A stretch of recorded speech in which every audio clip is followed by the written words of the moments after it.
Hi, everyone. We're doing something a little different today, which is that we thought we would talk directly to people who might be interested in dating a widow and share some of our experiences and some of our insights.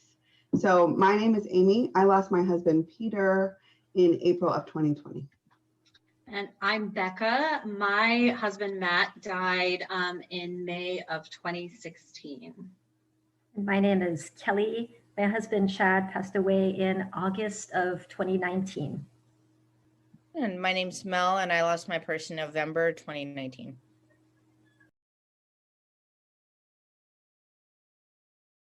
You know, I'm still pretty new to my grief, but I think as I think about dating, like what stands out to me, what I want people to know is that I want largely the same thing from a relationship that I want from close friendships, which is that, you know, I build trust with someone to be able to be like my authentic self, including my grieving self in a new relationship. So I like it when people respectfully ask me about my partner and say his name and are sort of like open and willing to sort of sit with me in that experience, because it's a really important part of who I am now. And so there's no way that I can have a vulnerable relationship without that being sort of a part of what we talk about. Yeah, and I would say you just need to be patient, right? Because grief is taxing. It's this full-time occupation that we have running in the background, no matter what else is happening in the foreground of our lives. The grief program is running. And it's just going to be an ongoing thing, right? We're dealing with grief and trauma and loss. And those things are not in the past, no matter how long ago they happened. Like, they will always be a part of our story now. And our lives get bigger and bigger around that loss and that grief. But it's not something you just get over with, right? It's a wound in a tree trunk where the tree keeps growing and getting bigger and bigger around it, but the wound still stays there, and that's okay. Our lives can be big and wonderful even with this wound inside, but you know, it's a fact of the story that there's no getting over that. And then along with that, like, love is not like a limited thing. It's not pie, it multiplies. And so love, we may totally still love our person who we've lost, but love expands to include new people, and loving and continuing to grieve the people we've lost doesn't diminish or cheapen or in any way threaten the new loves that we have in the present. I really like the metaphor of the wound in the tree and the tree still growing. And what you said at the end too is kind of what I wanted to talk about, is that if you out there are interested in dating a widow, my husband isn't someone to compare yourself to, and competing with a dead person is not advisable.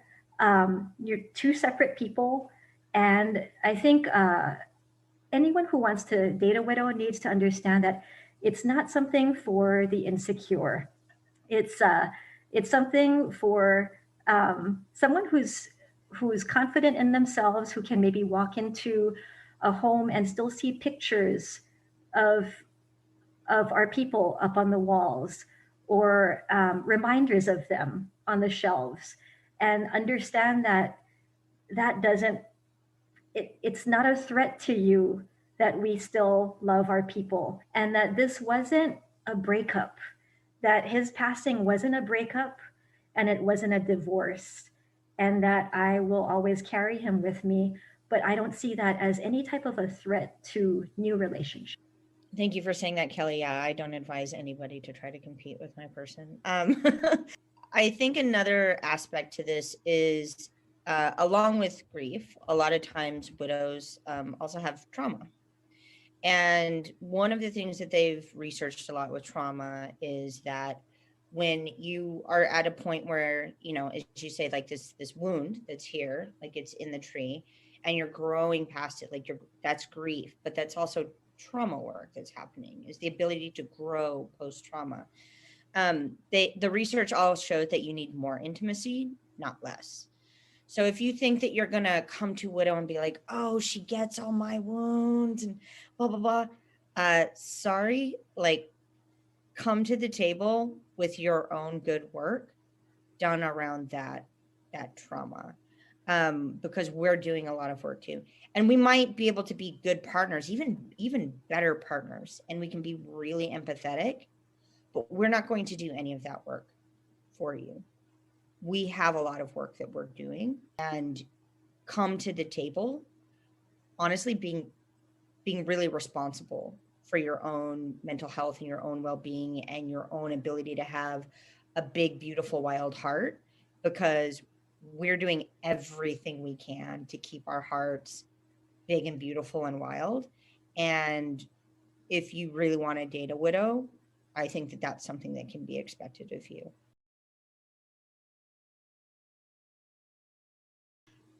So I'm also a mom, and so I think being a widow and a single or solo mom is what I like to say, can be challenging. And so one of my most awkward experiences is someone who, first of all, I think people don't read profiles online. They just look at your pictures. But someone read my profile enough to notice that I was a solo mom and said, first message, I just want to make sure we have the same parenting schedule before this goes any further, because it won't work in my prior experience if our parenting schedules don't line up.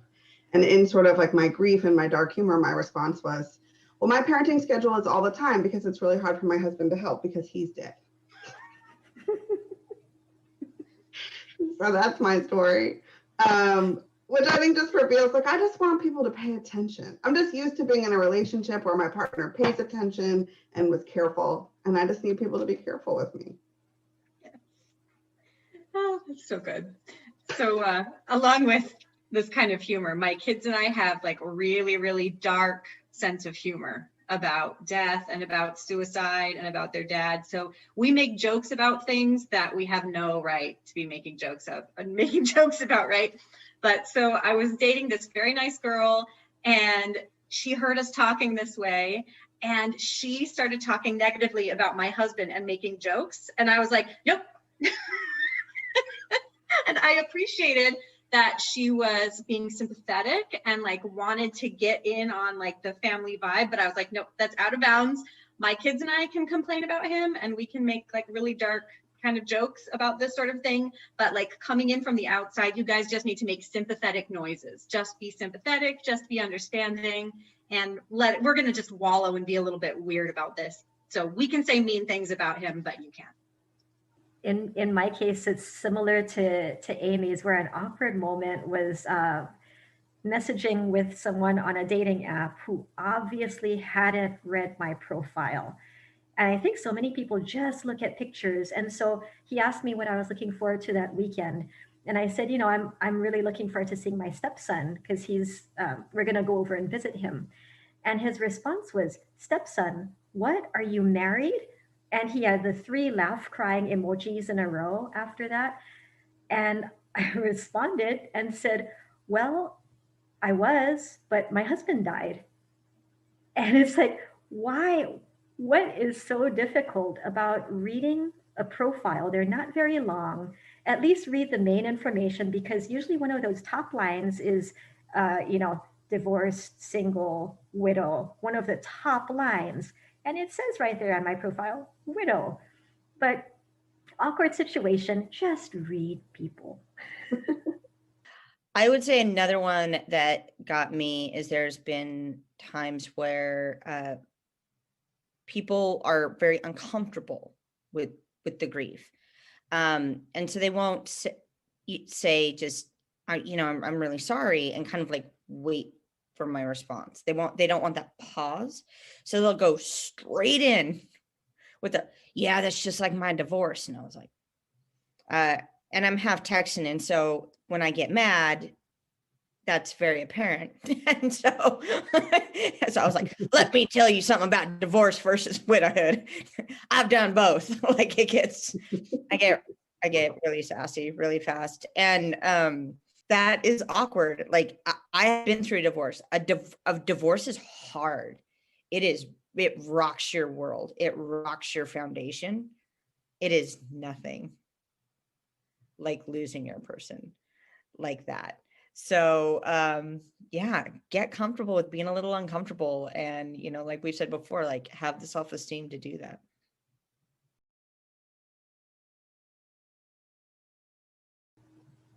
We were talking about this a little before we started filming, but I think like my spidey sense is like more developed than it once was. And so for me, it's a lot of little things that I pretty quickly am like, this isn't like a good risk. So like I'm very sensitive to signs of the patriarchy. I feel very sensitive to people who strike me as insecure. I had someone tell me that he was worried about me because he likes to be the smart person in the relationship. I was like, out.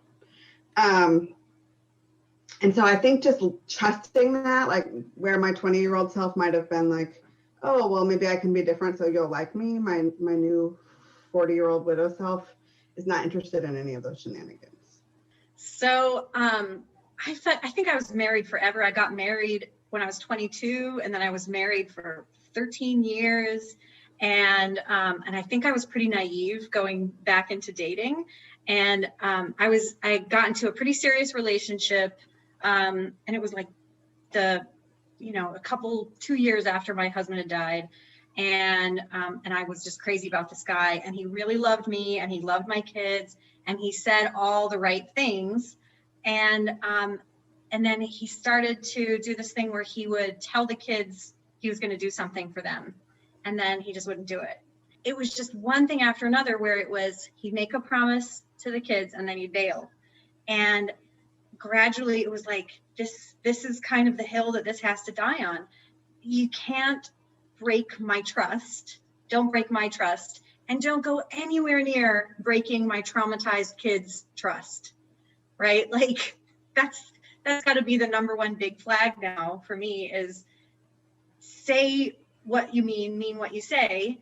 And if it's not the truth, don't let it come out of your mouth, even if it's something that like feels good to say in the moment. So, and honesty is huge. I feel like if you can't be honest with me and with my kids, which is even worse in some ways, if you can't be honest with children, that's a big no. For me, I think one thing I like to do when I'm trying to feel someone out is ask about their last relationship. And I like to hear how someone talks about their last relationship.